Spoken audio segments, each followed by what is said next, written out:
I met Bob Zemeckis on Back to the Future 2.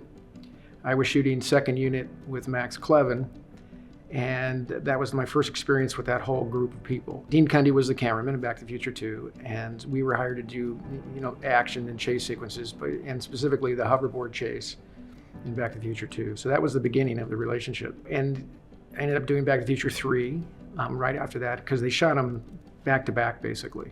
I mean, the 2 wasn't even finished when we were shooting 3. So that was a Western. So the hoverboard chase in Back to the Future 2, and then all of these Western scenes of the horses, the Indians chasing the DeLorean in Monument Valley and all that. So I was involved with those sequences. So that was the beginning.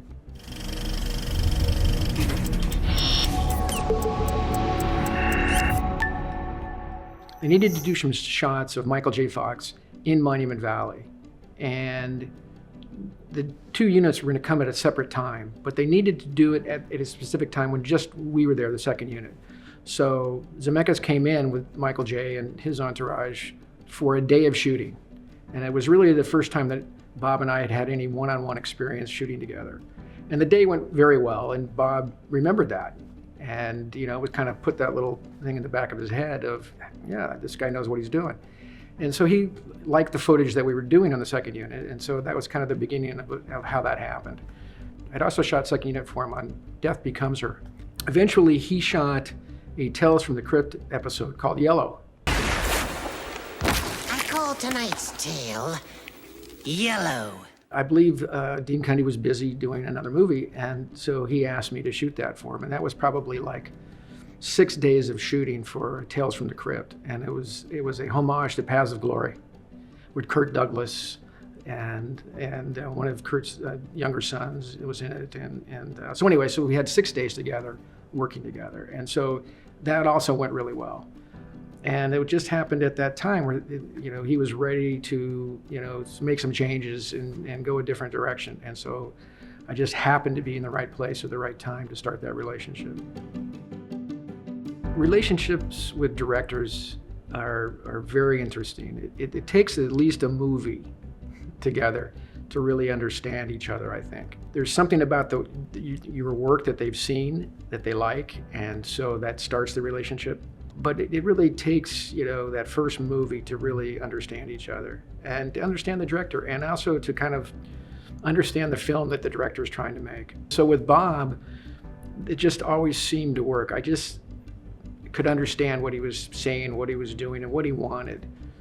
And I think that we just built on that to the point where we just finished each other's sentences. And that's what a director is just looking for a team that he can put together to help him make his movie.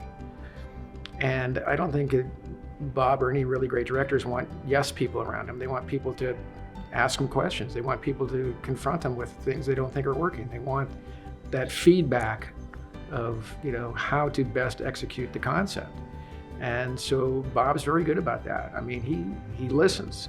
And and then he ultimately makes the decisions of what is the best way to do it, to tell that story. Her to go out this side of the camera, so we want her to look that way, pan off her, and action! Well, I think we kind of have 2 individual meetings where at the very beginning, he will just kind of lay out what story he's telling, what he thinks the film is about.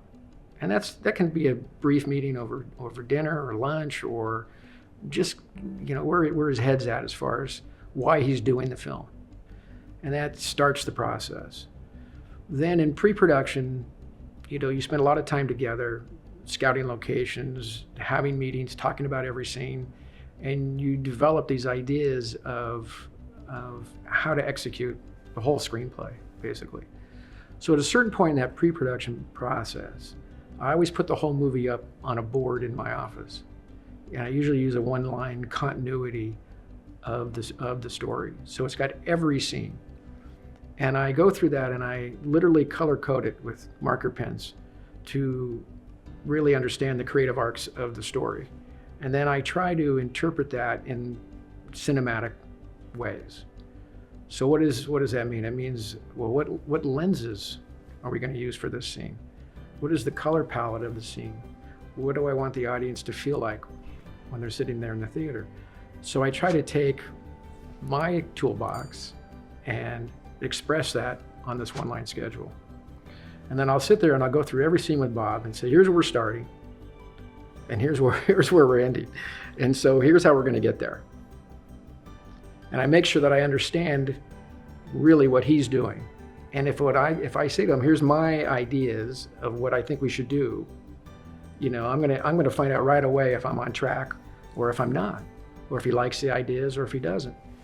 And so generally speaking, we seem to see eye to eye about these things. It just kind of makes sense to both of us where we're heading photographically.